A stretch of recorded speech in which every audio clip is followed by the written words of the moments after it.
Hello and welcome back to the 2023 CCSE Research Conference, Politics, Communication, and Polarization, hosted by the Center for C-SPAN Scholarship and Engagement and the Brian Lamb School of Communication at Purdue University.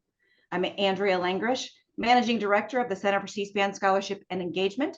Before we get started, please be sure you have your camera turned on so our speakers can see you and have your microphone on mute. You will use the raise hand function during the Q&A portion of the session. Moderating this panel is Jesse Crosson, Assistant Professor of Political Science at Purdue University. Jesse earned his Ph.D. from the University of Michigan.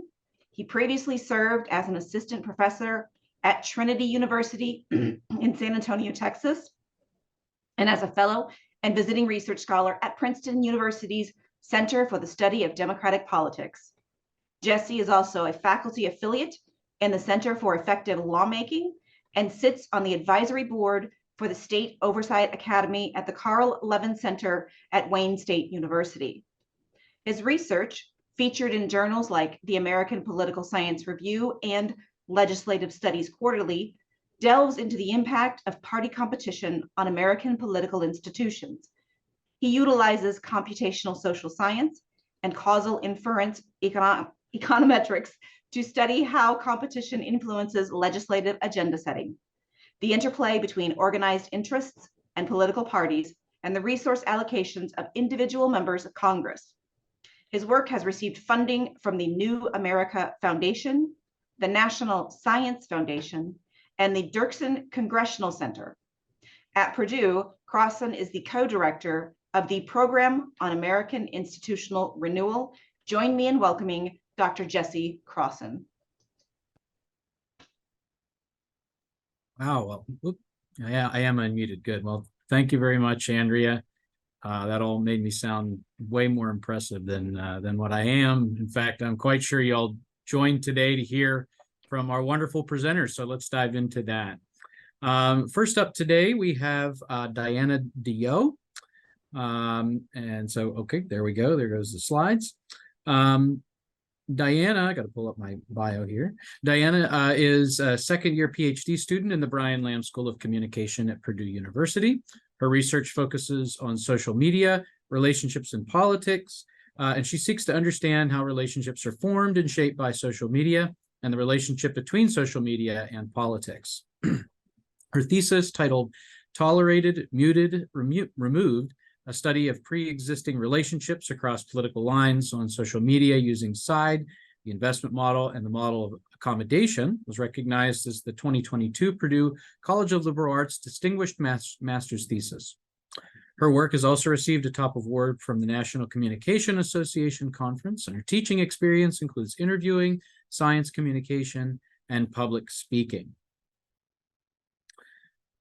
Today, sorry, I have a lot of emails to open up here and read.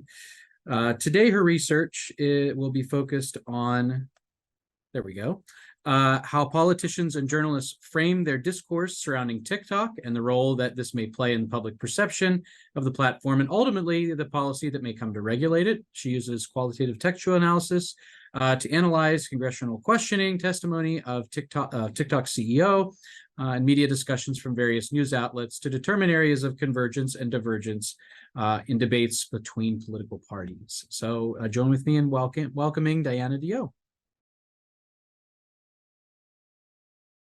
Okay. Hi, everybody. My name is Diana Deyoe, and today I will be presenting my paper, A Uniting Issue, a qualitative analysis of TikTok discourse and coverage by Congress and journalists. This is a paper I've been working on with my advisor, Dr. Diana Zulli. To get us started with just some general context, I wanted to kind of set the scene and discuss TikTok and just data privacy in general. So first of all, policies governing social media kind of operate within this gray space. Some people believe that it's the role of the government to regulate social media platforms. Others believe that they are, private organizations that should be self-governing, looking after themselves. And overall, this kind of creates this interesting discourse between the government should do more, the government should do less, platforms should do more, platforms should do less. And it kind of raises some questions about who's ultimately responsible for the content that's posted and shared on social media, and kind of how should the government control the availability of content and even platforms themselves. To kind of set the scene for some legislation that already exists regarding social media, in 1996, Congress passed Section 230 as part of the Communications Decency Act. And basically, the goal of Section 230 was to protect what was then just kind of the internet in general, and is now more specifically referred to as social media, from repercussions based on user-generated content. This is content posted by people who are not part of the original organization owning the platform, the internet, whatever it may be, and also gives them responsibility to kind of moderate and remove harmful or unlawful content. There's some bipartisan dissatisfaction already before TikTok with Section 230, just kind of regarding the freedom that it gives these social media platforms and the lack of responsibility that they have to hold regarding the content on their sites. For example, if someone posts some type of harmful content, it is not necessarily the responsibility of the social media platform to remove it. It's kind of up to them on if it violates their own personal terms of service. Interestingly, despite most politicians kind of having some dissatisfaction with Section 230, in May of this year, the US Supreme Court actually upheld Section 230 in a lawsuit involving algorithmic content. And so Section 230 actually now has more power and extends to protect social media organizations from their algorithms promoting content. So if a social media platform, let's say TikTok, if their algorithm promotes someone to do harmful activities, things like that through their algorithm, the social media site is not responsible for that. And that kind of comes into play with our discussion of TikTok and banning it. The other thing that comes to mind is the First Amendment. This has come up quite a few times in just discussions of banning TikTok. Obviously, the First Amendment protects freedom of speech, and some people arguing against the banning of TikTok argue that it would take away kind of the would-be user's right for free speech. So let's look at some previous cases regarding regulation of, social media. So TikTok CEO Shuzi Chu went before before Congress to testify, and this was not the first time that a big tech CEO has had to testify before Congress. Mark Zuckerberg has been there twice, first in regards to Cambridge Analytica, and again in regards to the January 6th insurrection and misinformation regarding COVID-19, along with Jack Dorsey and Sundar Pichai from Google and Twitter. What's interesting to note is all of these had some type of inciting incident. Something occurred, these big tech CEOs had to appear before Congress, and there's a little bit of a difference in today's specific case. So let's set the scene. What is TikTok? So TikTok is owned by ByteDance, which is kind of headquartered in Beijing, China, and it has 150 million American users. For context, that is about half of the US population currently uses TikTok as a platform. It has a really massive reach, and 67% of US teens use TikTok. And a lot of the concerns regarding TikTok have arisen from data privacy, security, kind of issues regarding national security. And so I went to TikTok's terms of service just to kind of do a little bit of digging and let you know what TikTok actually collects. So it can be everything from account information such as name, age, username, password. This is just general for any social media, all the way down to what they call their partners. It's their information partners. This could be online stores and in-person stores. They didn't list who these partners are, but think of it as if you went to shop at Target, you bought something, TikTok would know you went to Target and bought something and could then, cater content accordingly. I won't read all of these out to you right now, but just know TikTok collects a lot of data and information. Because of this, there have been kind of rising concerns regarding TikTok as a platform, specifically regarding its Chinese ownership. So all of this culminated from, concerns, talk, the data they're collecting, the influence that it has based on its massive scale. And in March 2023, on the 23rd, TikTok CEO Shuzi Chu kind of appeared before Congress on the House Energy and Commerce Committee hearing for questioning. These questions focused on platform ownership, data security, and platform content. This was a highly publicized hearing and kind of spread a lot of buzz because the talk was the US is going to ban TikTok. there had not been a banned app like this before, so there was just a lot of kind of drama and press coverage about this event. So based on this, I kind of proposed two different research questions. The first one is, how did politicians and journalists frame the TikTok ban? And question number two, how do ideological differences impact how the TikTok ban was framed? So what we're looking at is, how are these people talking about TikTok? And does it matter if they're Democrat or Republican, how they're going to frame and kind of discuss this issue? So the first step of my method was to collect my data, and I did this using the C-SPAN archives. So I had video coverage of the March 23rd hearing that I accessed through C-SPAN, and this is a 4-hour and 59-minute hearing that I also transcribed using Otter AI. So I watched it and then also had the transcription to side by side kind of take notes and work through this video.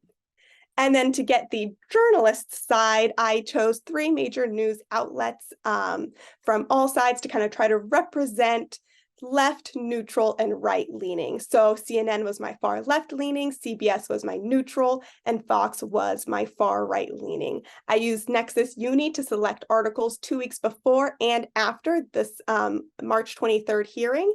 I used the keywords TikTok ban, banned, or bans to kind of get as many as possible. This yielded 114 articles from CNN, 36 from CBS, and 71 from Fox News. So I then took a systematic random sample to do a subset for a total of 38, 36, and 36 articles from each of the prospective news sources.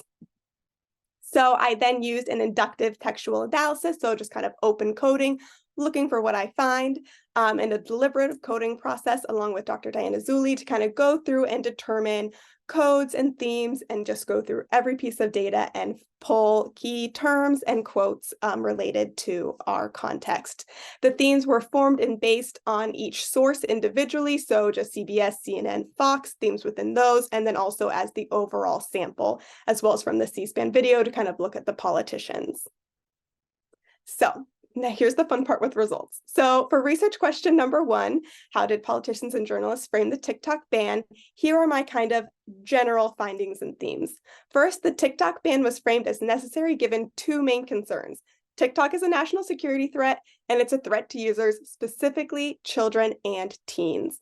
Also, the TikTok ban was both implicitly and explicitly discussed as a stand-in for US and China relations. And then finally, the TikTok ban was framed as a battle, a war between 2 rival nations. To go a little bit deeper into my first one, TikTok is a national security threat. Lawmakers repeatedly cited concerns about the Chinese government trying to spy and collect sensitive data on US citizens, and there were fears that the Chinese government would require TikTok to hand over their data under the national intelligence law in China that requires that any private organization give information to the Chinese government if they are perceived as a national security threat. Some quotes pulled from news sources that kind of support this. The first one is from CBS. It says the bill would help the federal government keep apps from exploiting US technology in a way that risks sensitive data for national security. And then from Fox News, we've got to get serious as Americans that data can't run through a communist nation, because they will take that data, they will form profiles on every single American, and they will use it for their own communist benefits. And to get a view of lawmakers in this form, I will play a quick clip. There's a little bit of a blank space at the beginning from when I downloaded it from C-SPAN, but hopefully you will all be able to hear and see it properly.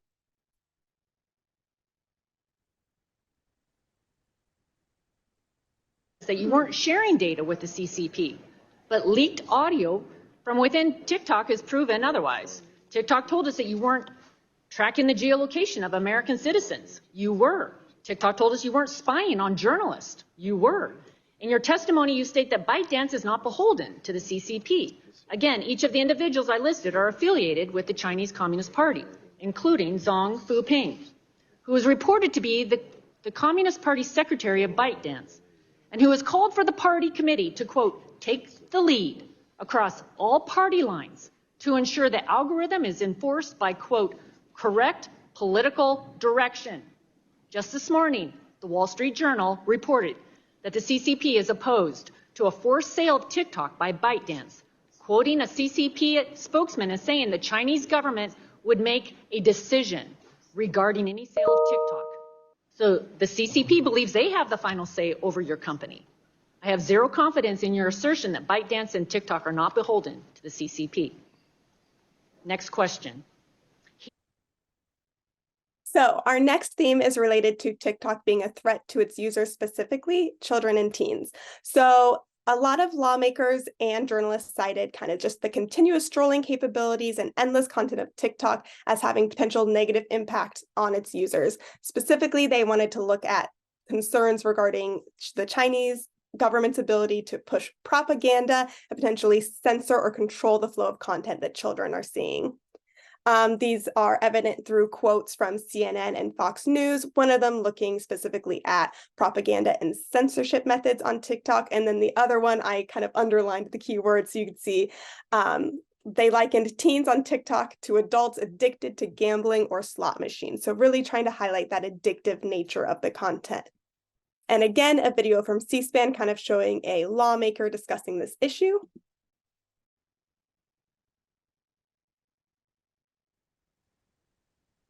Particularly vulnerable. Frequent online use of interactive media on digital devices is associated with increased levels of depression among middle and high school students.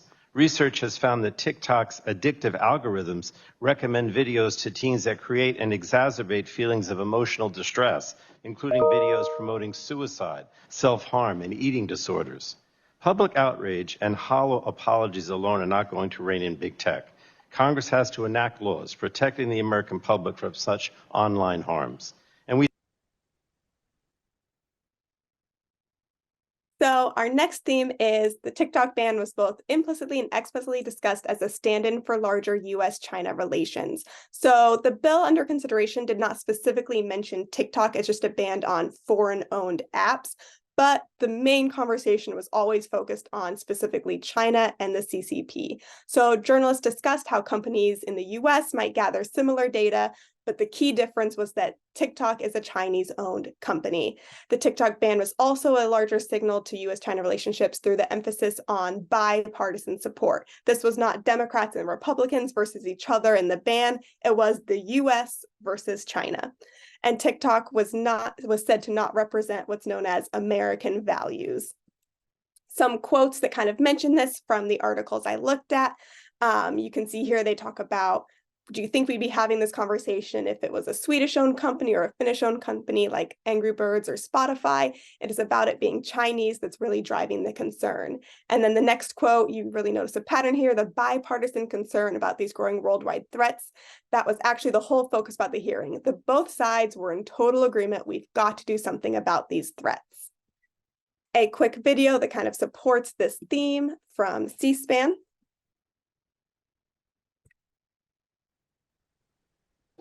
To manipulate America as a whole. We do not trust TikTok will ever embrace American values, values for freedom, human rights, and innovation. TikTok has repeatedly chosen the path for more control, more surveillance, and more manipulation. Your platform should be banned. I expect today you'll say anything to avoid this outcome. And then our last theme related to research question 1, the TikTok ban was framed as a battle, a war between two rival nations. Journalists specifically used language such as embattled, fight, showdown, crackdown, and ultimatum. I've underlined just kind of the key terms in quotes here. I won't go through all of them for time, but you can see here that all three news sources, regardless of kind of bipartisan stance, used the same language and rhetoric throughout. And for research question 2 about ideological differences, there was really a consensus about the TikTok ban across networks. There was very subtle differences in kind of the way they were edited and presented, but overall there was full bipartisan support for this through both lawmakers and in the journalists' rhetoric. So the only difference was in CNN and Fox, and that's that CNN highlighted Biden's role in raising the issue, while Fox highlighted that Trump had already tried to ban the platform. And you can see that here through my quick quotes. The Trump administration tried and failed. That is through CNN. And then even though the Biden administration rescinded the Trump TikTok ban from Fox News. Now, just to quickly kind of go through my discussion, while the threat of TikTok is the future and unknown, they don't know what they're concerned about. They just know that they're concerned something bad might happen. This is really different from previous instances where big tech CEOs have appeared before Congress.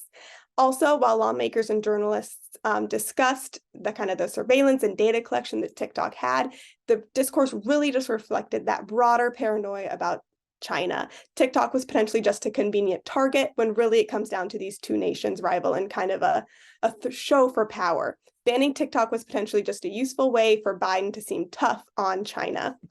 And then finally, TikTok was not banned on a national level after this debate. It actually is still ongoing. TikTok is trying to implement what's known as Project Texas, which will bring all US data to US soil where it will be stored, and they say it will be protected by a firewall, but that is still under negotiation.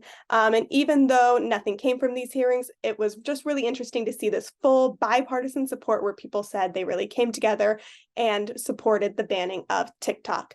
Public opinion is mostly split, and while there are discussions of the ramifications of banning TikTok, both journalists and lawmakers are kind of acknowledging just the political power that this app holds. And I circled some stuff on this chart here that I pulled from Pew Research Center because I wanted you to see really the second one, the bottom one that I circled, was the opinions of opposing and supporting banning TikTok based on use of TikTok. I found that very interesting. It kind of supports their under 35 will be against the banning of TikTok. That's their main platform of users. And you can see people who don't use TikTok, 50%, 60% support banning it. And those who do use TikTok, 56% support not banning it. So it's just really interesting to see how use of the platform really plays a role here. Thank you.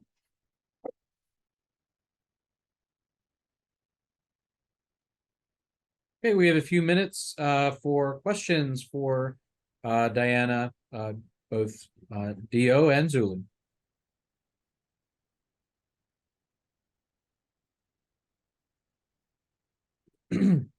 Bryce? Yes, thank you so much for the presentation. Sorry that I joined late. I have an infant who is teething, and so it's like I gotta go in and out just to check on the progress of that. So what I like about TikTok, or what I think is interesting about TikTok when it comes to things like framing and congressional rhetoric, is that it has kind of these two unique components to it. So one is that it is like a technology that I don't think people fully understand, especially the people who are criticizing it or engaging with it. Certainly, it comes from a company that is not based in the United States. And then lastly, what's interesting about TikTok too is that it's like this technology that like a certain demographic is using, so like young people. And so I think it fits really nicely into some of those tropes, like the corruption of the youth and whatnot. And so I guess my question is, when it comes to things like issue framing, how does that mean that Congress plays a greater role in this? Do you think it means that media plays a greater role in this? It seems like there's some coordination, but is there moments where like these two different mechanisms are not necessarily moving in unison when it comes to the framing of the issue? And so I'm curious to hear your thoughts on that. It's a really interesting question. I remember when the hearing was going on TikTok, people were live reacting. So the youths that are using the app were live reacting, and they were making fun of the congressional members for how they were asking questions. Even doing my data analysis, I laughed. Someone said, my nephew subscribed to TikTok, and within 24 hours I'm like, subscribe to TikTok, like it's just not even the correct language. So I feel like what it comes down to is the culture that you're in part of, whether that's youth culture, whether that's reading online news article culture, that will really shape the way that you view this content. I really don't think that Congress is shaping the discourse around TikTok. I think that it's the people using the app. I think it's the speech communities that people are a part of. If you are in that younger demographic, you're going to be hearing a completely different rhetoric than if you're in an older demographic who is watching Fox News, who's watching CNN to get their content. And so I think it really comes down to this framing is really important for the saying older generation who's reading this content and who's consuming this content, but for the younger generation, it's probably not as important what Fox says about TikTok because they're not reading it anyway. And for one more question.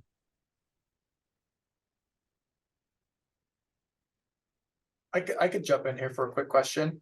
So I was curious about the selection of data sharing as a focus for your study compared to a couple other elements that TikTok can be criticized for. And those other elements being kind of a monopoly that eats up other smaller tech companies, and then targeting into that Section 230 and the liability elements of it, through the legal protections that these companies get, and how some members of Congress want to really attack those two elements of the tech giants and legislatively.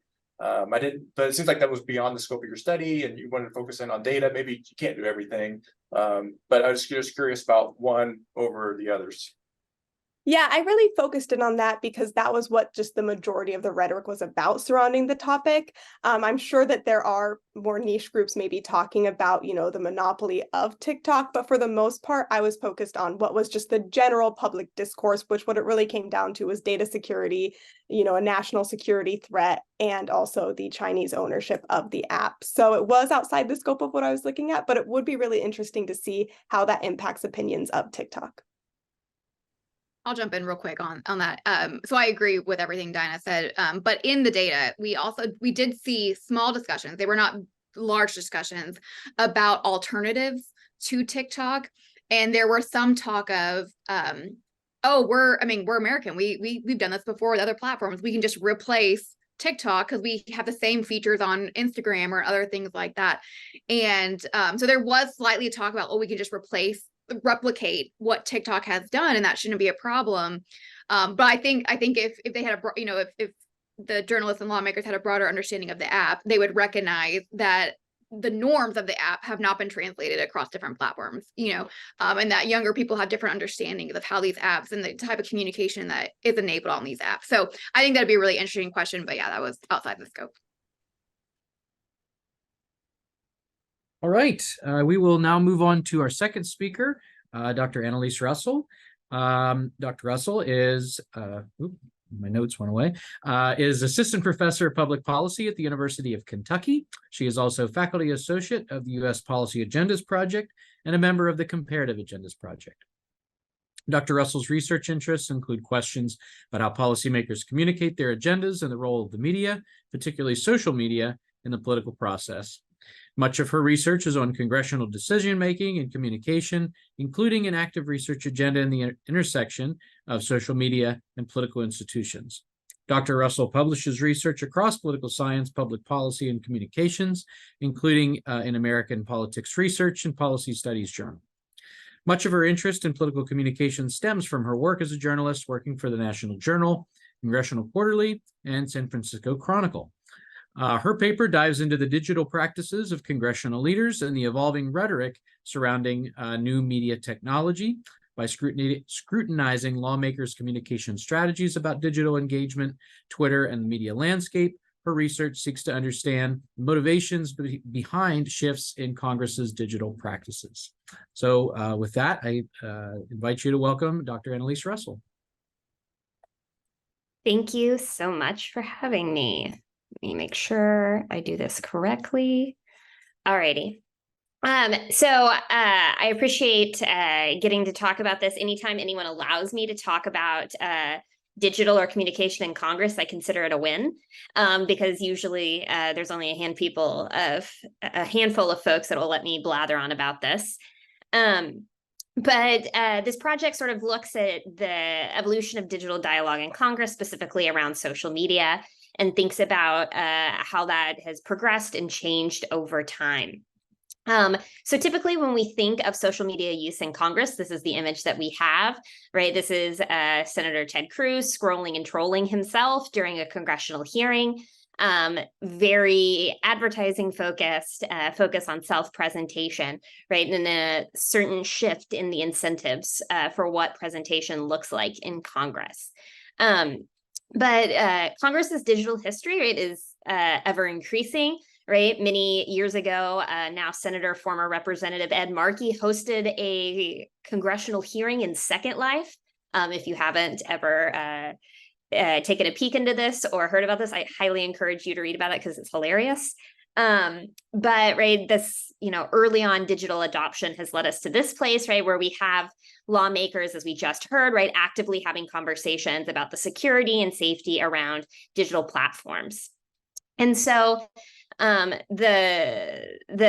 paper presenting today and the sort of the framework around this is that social media is obviously a mechanism for advertising, but sort of more broadly, it patterns the information exchange in Congress, it shapes incentives for self-presentation, and sort of shifts incentives for how and when lawmakers and their staffs respond. And so this chapter really thinks about sort of how that's changed over time.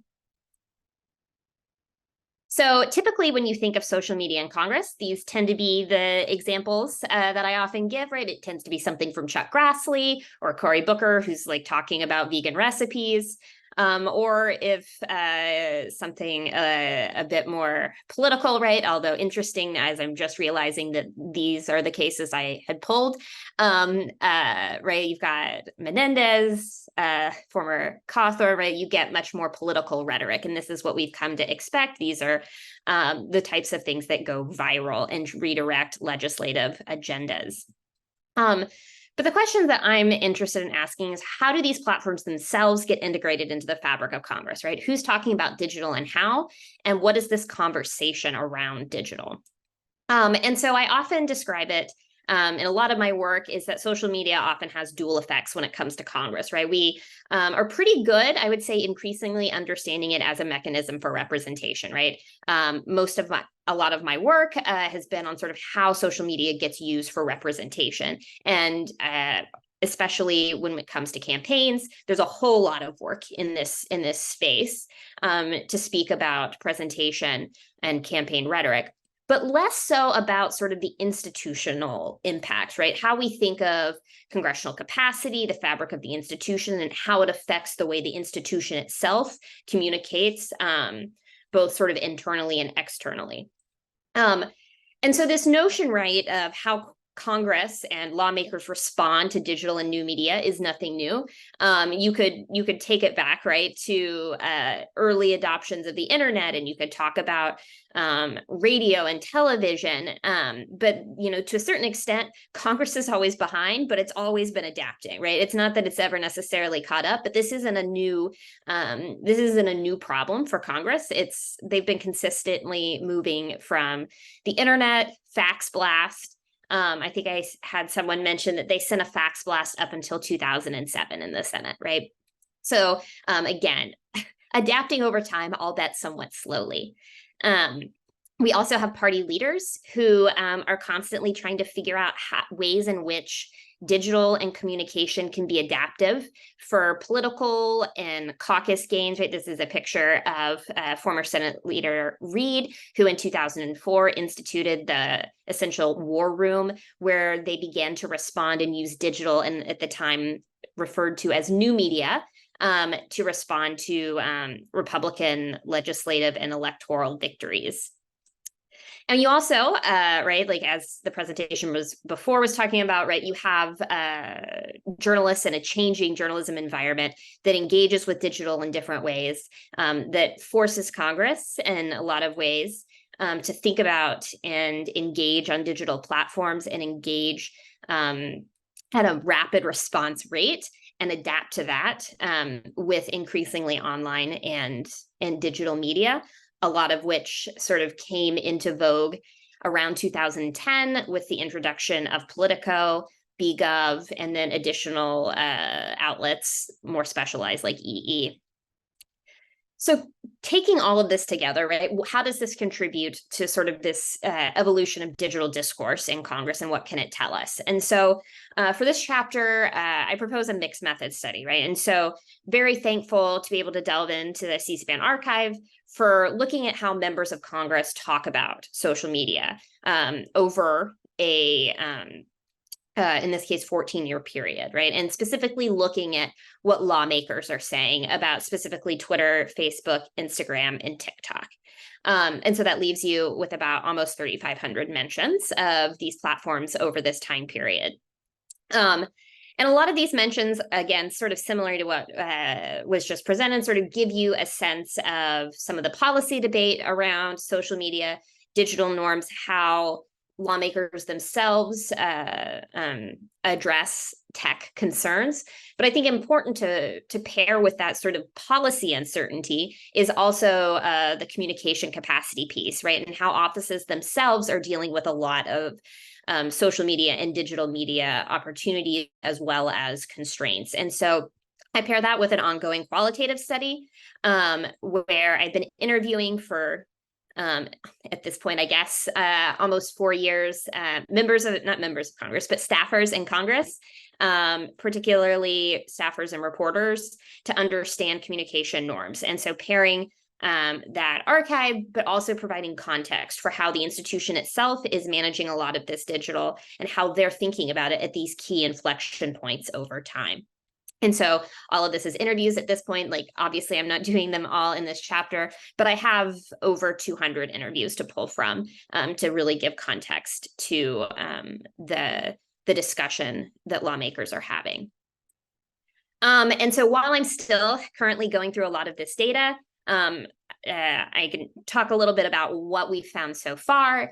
And that first mentions of social media by lawmakers come in 2006, right? You have the first discussion of Facebook that comes out of the Suburban Caucus agenda, where you have Representative Mike Fitzpatrick referencing social networking sites like Facebook in a time when we still refer to them as social networking sites, right? And the topic really is, right, online exposure to child predators, very similar to a lot of early concerns when it came to the internet more broadly, and sort of thinking about how the policy concerns and safety concerns surrounding access and networked among young persons.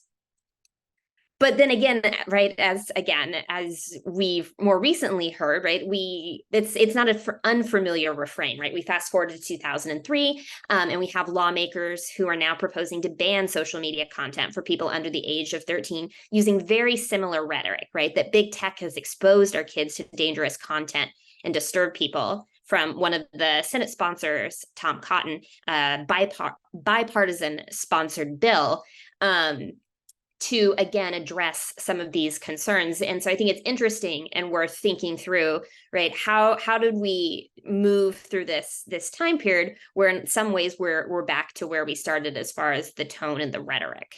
And so to give you a sense of what some of this looks like over time, these are across the 4 platforms that I'm looking at here: reminder, Twitter, Facebook, Instagram, and TikTok.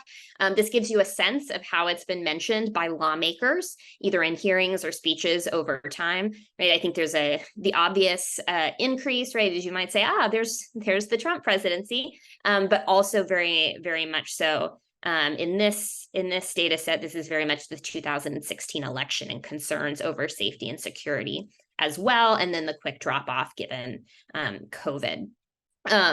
If you break that down by party, you see a fairly consistent pattern across Democrats and Republicans. This isn't that surprising given a lot of digital and tech norms across offices are fairly similar and fairly bipartisan, right? We obviously know that the rhetoric used on social media platforms is very different, but the structure, norms, and approach to digital, while some differences in the platforms, particularly more recently, is a very similar approach to how you think about digital from a logistical standpoint within a congressional office. And I think that becomes even more clear when you look at the gender differences, right? We see some disparity in sort of the peaks here of discussions by women and men in Congress, but a fairly similar distribution of mentions across gender as well. Again, tracking a lot of these hearings and speeches and events that drive these conversations around social media and digital. And so to pair some of that with the qualitative interviews to give context, right? We start some of our discussions with social media and Facebook primarily as a lot of hesitancy and uncertainty as far as a policy, as what tech and digital might mean for kids or the broader political ecosystem. But that same hesitancy actually mirrors how they're thinking about it in their own offices. So you have one senior staffer working for congressional leadership who was actually warned in 2009 that a digital press job was akin to career suicide, right? There wasn't an understood career trajectory for a position like this. It was considered unserious. And instead of being taking a press secretary job, which was considered the more traditional route, they took a digital job. And don't worry, their story has a happy ending, right? But there was a lot of uncertainty about what that ending would look like. There was a lot of convincing people as well. Again, I'm talking around 2009, 2010, that this was a good idea. You had one staffer who recalled telling everyone in a caucus communicators meeting that they needed to be on Twitter, and the primary response being laughter from everyone, like it was the stupidest idea that they had ever heard.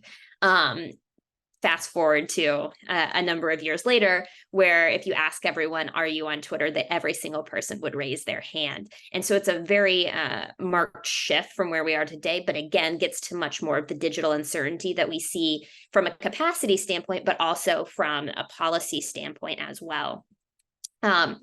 By 2007, the norm is much more engaging as much as possible, right? We see the spike around the 2016 election and also the Trump presidency. And you have a lot of staffers who readily admit that Trump changed the world, or at least Twitter's world.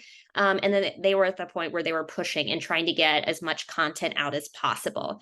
I would argue that we're in a world now where it's not just engagement and metrics, but at the time that was very much the way in which we viewed digital success and presentation success across digital platforms in Congress. And again, there began to be these struggles with the reality of digital norms for politics. Coming back to the during that time, coming back to the C-SPAN data, you have Representative Robin Kelly talking about, right, that Facebook revealed as a company is linked to Russian government buying ads, thinking about divisive issues, right? So you have a different set of discourse by 2017, where we've accepted digital technology and social media as a norm, but then the question is, what are the repercussions of that, and how do we live and work in this world where this is a reality or a potential reality? So then we move to sort of the tail end of the data, but by 2020, we have social media back to being this concern, where members are already worried about the inherent problems of social media. We've got Representative Tony Cardenas, that, you know, there's this app TikTok, right? And this is in 2020, right? Introducing it, right? That was the essentially what we heard in the last presentation, right? Again, a lot of uncertainty about what this is early on, trying to explain it to people. And that sort of uncertainty, at least at this point, has only increased, particularly given the direction that platforms like Twitter/X are facing right now. So I still have lots of data to go through and cull through, but some initial takeaways thus far is that social media is not only just thinking about a mechanism for advertising, but it's also a policy topic and a norm for doing business, particularly early on, that stoked a lot of uncertainty and fear. Again, as a lot of folks, Congress is not known for being great at responding to technology or new emergent ideas. You get a lot of actual bipartisan reactions and engagement on social media.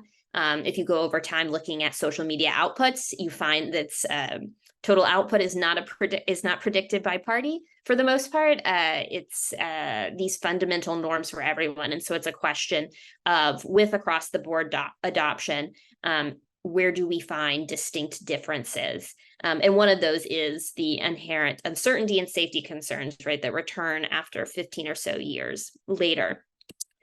Next steps, one is to still sort of get into the politics of some of this, right? Looking at framing and content coding of a lot of this data to understand at a more granular, well, at a smaller level, sort of what's going on, right? If you, as someone who hand coded hundreds of thousands of tweets. When you only give me 3,000 observations, I was like, oh yes, I can do anything with only 3,000 observations. So a lot of this is going into the data and really understanding the nuance, sentiment, and policy context for what's going on in the trajectory of that discussion over time. And then I always like to sort of end with the question of sort of why does this matter, right? And so you have the Senator Josh Hawley from Missouri, his famous trot in regard to January 6th. And people often ask, why does Twitter matter?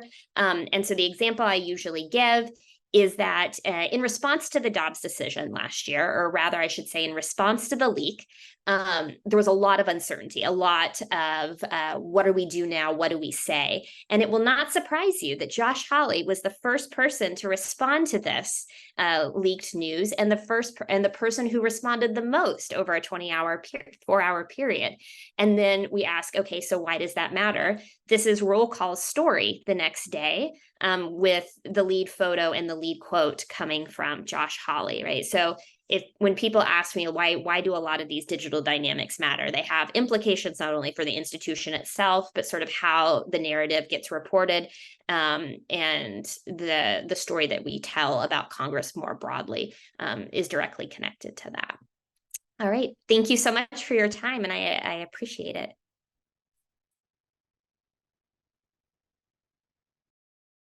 Okay, we have about 10 minutes for question and answer session. So go ahead and raise your hand on Zoom here if you have a question, and I will call on you.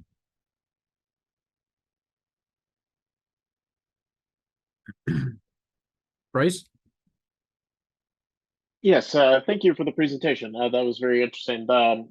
What strikes me about social media is that I'm curious what you saw when you look at your time period between 2006 and 2020, is that, I mean, is there like a pivot point where social media becomes, I mean, I guess, to use your words, a policy target and not just like a vehicle to support one's ends? Because it is a very interesting moment where it seems like, in 2006 to whenever, social media was just this thing. And like a lot of the aversion was that, oh, this is another technology. Do I need to adopt it in order to support my campaign or support my office?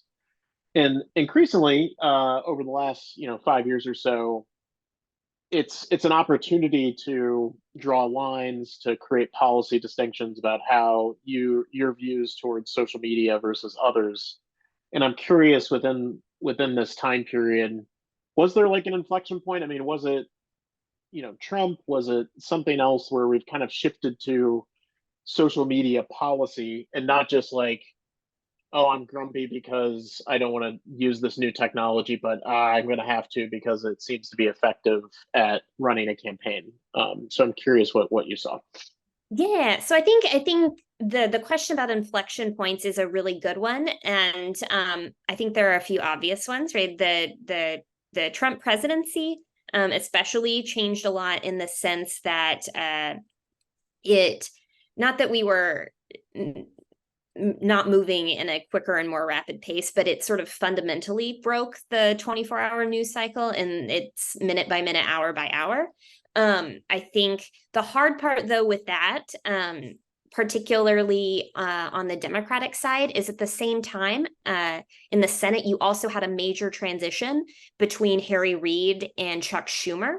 And so when you try to sort of disentangle some of the way in which digital operated on the Hill, primarily Democrats responding to the president, there's also sort of this secondary factor that's really hard to disentangle from the Trump presidency as well, because you had a fundamentally different institutional response and different institutional organization. So I would say the beginning of 2017 was definitely an inflection point, but it's I think at this point impossible to really disentangle if it's how much of it was the Trump impact versus also how much was the institutional shift as well. I like the dichotomy that you sort of mentioned, right? This policy target versus vehicle versus opportunity. And I think it's sort of, we've seen different eras of social media engagement, right? And so the way I often describe it is anything before 2013 is sort of the Wild West, right? Like I don't necessarily trust a lot of, there's not a lot of norms around it. And that is when I would say you get a lot more quote unquote vehicle, because it's a lot of taking what you're already doing and simply trying to make it work in a digital space, versus what we see now is much more sort of an opportunity, like you talked about. It's a lot more content creation. When I talk about digital and social media in Congress, I liken it to a lot more creative directing rather than traditional press, because you're essentially running a creative shop that has a lot of digital engagement, a lot of traditional engagement, and trying to balance the strategies and priorities across a lot of different tools and a lot of different platforms. All right, thank you, Robert. Yeah, I'm interested in something that you didn't do. That's all right. But I'm interested, I see members of Congress with phones on the floor all the time.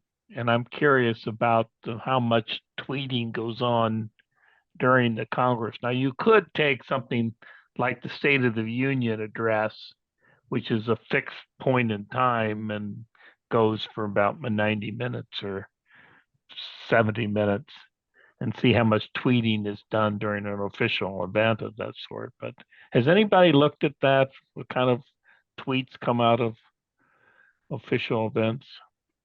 So I don't think anyone has looked out at tweets sort of during official events, or at least they have, but not with that specific interest in mind, right? Sort of related to that, what I can say is you do get a lot more activity on the official side at the beginning of a Congress, right? As you get closer, particularly towards an election year, congressional staff start to winnow, because a lot of folks will go, particularly from the comm side, will go work on a campaign, right? And so you get a lot of comm shops that starting around September, they'll go more bare bones, because particularly on the House side, they've got to balance electoral and governing. So there's certainly evidence to suggest that you have more content sort of at the beginning of a Congress. And so there is some temporal effect. Additionally, right, like you have the effect that you do have more content when they are in session, right, as a whole. Right? You have lawmakers who aren't home in the district, particularly because a lot of like things like Twitter, that's constituent type activity is not the primary mechanism, and it's not the primary audience. So that doesn't really match with the sort of on the ground geographic constituent work they're doing. You'd see that more on Facebook to a certain extent. But we do see sort of, if you look at total output, I referenced the Dobbs case last year. If you look at Senate engagement around that, I think the decision came out on a Thursday, I believe it was, or a Friday, but then sort of very quickly, you have lots of discussion, you quickly see that drop off. And it's not just because, they've stopped talking about it, but it's Saturday and they've gone home and it's been a long week of decisions, right? And so you see a lot of that temporal effect. And then just the other thing I would say to keep in mind with an event is that because so many of these accounts are run by staff, right? You can schedule a lot of this content as well, traditionally, that it's hard to really sort of distill event-driven coverage in terms of the lawmaker themselves, but thinking about sort of how their offices approach an event, how they do their coverage. That itself, I think, is something you could get at, because you're going to see a lot of variation there. Thank you. Other questions? I'll ask one more. I'm curious about your quote about it was a suicide job. You think that's still the case? So I don't think anyone would say that's career suicide, but I do think there's a lot more uncertainty in what the trajectory of someone who is a digital director is. Traditionally, you see, particularly on the House side, a digital director job is still not considered a a senior position. On the Senate side, you see more flexibility just because they have larger staffs, and you see a larger team of senior staff. But even still, you will have Senate digital directors then go back to the House side to become a communications director, simply for either the pay bump or more responsibility and the clout of the position. So I don't think anyone would think it's career suicide, particularly if you're working amongst leadership, which this was an example of a leadership shift at the time. I think, being a digital director these days for Pelosi or McCarthy would be considered a very good job, versus being a comms director for a freshman, probably not so much. But there are many fewer jobs still, and sort of a long career in digital is still a rarity, just because there's not that career trajectory yet, unless you go back to a quote unquote more traditional position. Bryce, got time for a real quick one? Yes. So I guess my question is, how do members of Congress navigate criticisms of social media with their desire to use social media? And so throughout these whole discussions, I just keep thinking that like TikTok has to be like just like a ray of light because it's such an easy way to make arguments about problems that are with social media that resonate with parents. But at the same time, like members of Congress are not like actively using TikTok, so it's like an easy scapegoat for a lot of these issues. And like these types of arguments that members of Congress levy against TikTok, we've seen them time and time again. So like, in my lifetime, I remember gangster rap was like, destroying America's youth, and that was an easy target because members of Congress are not trying to like rap to get campaign donations or something like that. Whereas like with social media, it's such a fine line because they want to say, it is this ill that is destroying American culture, but at the same time, I want you to follow me and I want you to click on my links and things of that sort. And so how do members of Congress kind of navigate that in your experience? How do they kind of walk along that knife's edge? I think to a certain extent, they benefit from the fact that, right, like different platforms have different audiences. So a lot of what they do on Twitter is never going to be seen by their constituents. So they really don't care. They can do a lot of things that no one's ever theoretically going to see. That stuff it's going to be very different on Facebook and Instagram. But I do have some comms directors who found it really frustrating over the last few years to say, we started doing TikTok. We think this works for our member. There's a lot of potential here, versus a lot of pushback from policy folks who were like, absolutely not. And for the most part, at this point, policy folks have won outside of sort of the, within like a governing construct outside of elections. It's a slightly different story. But there was, I would say, in 2022, a push by particularly a lot of young Democratic House members to at least attempt it, and some did it very poorly. But I think comms directors ultimately lost out. It wasn't a win. Most members of Congress are not young or hip, and even if they understand the platform, even if they were young, or even if they had the capacity to do so, TikTok especially, it's a platform where authenticity reigns, right? And if your member is not going to be good at it, if they're not going to be a natural on there, you can't create that otherwise. So it's not a hill that a lot of comms directors or digital directors are gonna die on. All right. Thank you so much for a great panel and exchange. Thank you to both of our presenters and authors.